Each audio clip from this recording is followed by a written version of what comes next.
Ngasidagi chahi kharnigi mamangda Uttar Pradesh ki khunggang amada yamna sathiba amadi thajaba ngamtraba case ama police da laklami. Numit kharanidagi nauna luhongba nupa macha singbu yamna tamthiba amadi sathiba mongda hatoktuna thamlami.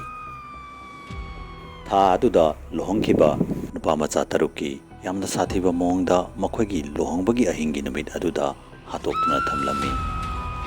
Ayam matamda police ta phone tawrlibasi chawrakna pong amamuk tabaga tawrakpa ngakta oirami amadi phone tawrakliba misakadu siriba nupa adugi nupina tawrakpa ngakta oirami. Adubu police na mafam adu heg yawga siriba nupa adugi nupi adugi makhud adu ina puntai tairami amadi nupi adugi makhud adugi khujingsu amata yaudna leiba ngakta oina phangnarami. Adubu yamna ngakpadi thawdog adugi maramda nupi sing aduna karimata ningsing pangamlamde. Hunggang aduda wa amasu hainarami madudi kanagumba mana nupa sing adubu tamthina hatoklaga makhoigi mathabak adu sagaiduna mathabaki saru adu thudeklaga thamoi adu lokthokduna putuna chatki hainasu hainei. Ramesh amadi Rajan koba police officer anina case asibu investigation tawrami. Case asibu investigation tawba matamda Ramesh amadi Rajanna thabagasi mioiba mana tawbadi malamde maramdi Mioiba amabu asuk tamthina hatoglaga mahaki mathabak sagaiduna thamoi lokthokpa haibasi yamna pangan changba thabak amani.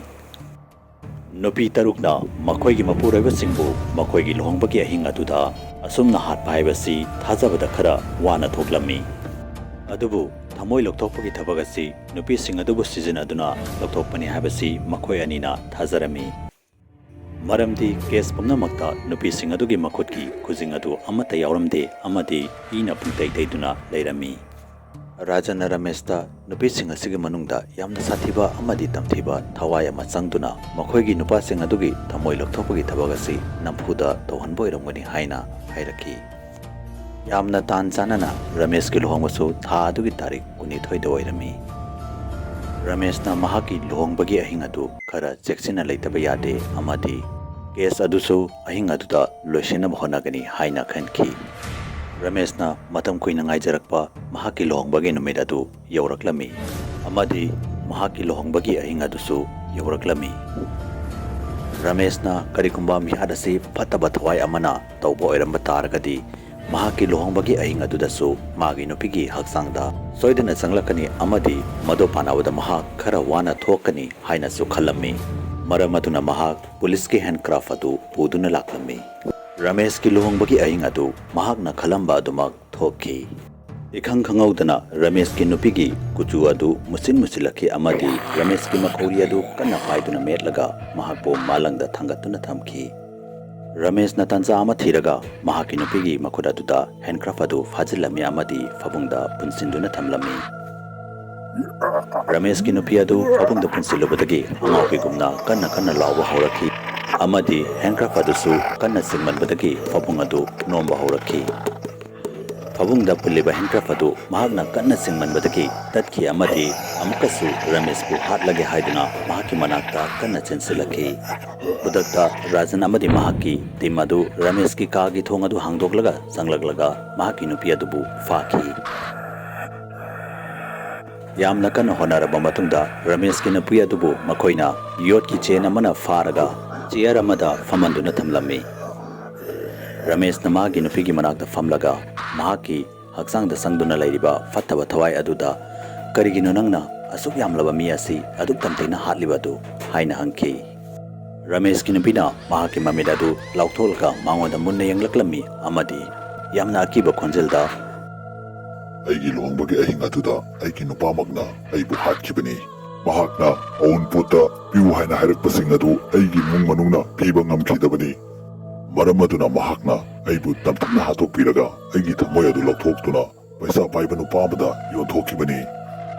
Mahakna aigi asiba haksang adu mahaki yumgi hinkholgi maningda phumchinduna thamkibani. Aigi nupana mahakna tawkiba maral adugi cherak fangdrifau amadi aigi haksang adubu lokthokduna niyom niti naina poloi bitrifau khun asida leidiba nupa amata aina makhoigi luhongbagi ahing adu nungaina lelaloi amadi aina loinama hatkani haiduna hairaki. Ramesh na aina nahaki nupa adu mahakna tauba maral adugi chairag adu soidana pigani haina haiki amadi mahaki nupa adugi maming adu kari kawi haina hanglammi adubu nupi aduna mahaki nupa adugi maming adu hairakpada Ramesh thajaba ngamlamde amadi pungangaki nupi aduna yamna kanna Rajan kawi nupa adugi maming haina hairaki Maduda Rajana mahaki nomay adu lokthoklaga Ramesh ta tamlaki Rajanna mahaki nupi adu tha amamuk mapamda chatki haiduna mayam pumnamakta tamlami adubu asengmadi mahaki nupi adubu mahakna hatoklaga mahaki mayumgi maningda phumchinduna thamkibani Rajanna Ramesh ta nomay adu kapki haiduna hek tawrakpada Ramesh ki nupi da changduna lairiba thawai aduna maba phunduna thamliba chain adu ki amadi Rajan gi mangak samadu paiduna mahakpu malanda thangatuna thamki amadi Rajan wanthaduna laimaida taki nupi aduna wanthaduna tariba Rajan gi mathwakadu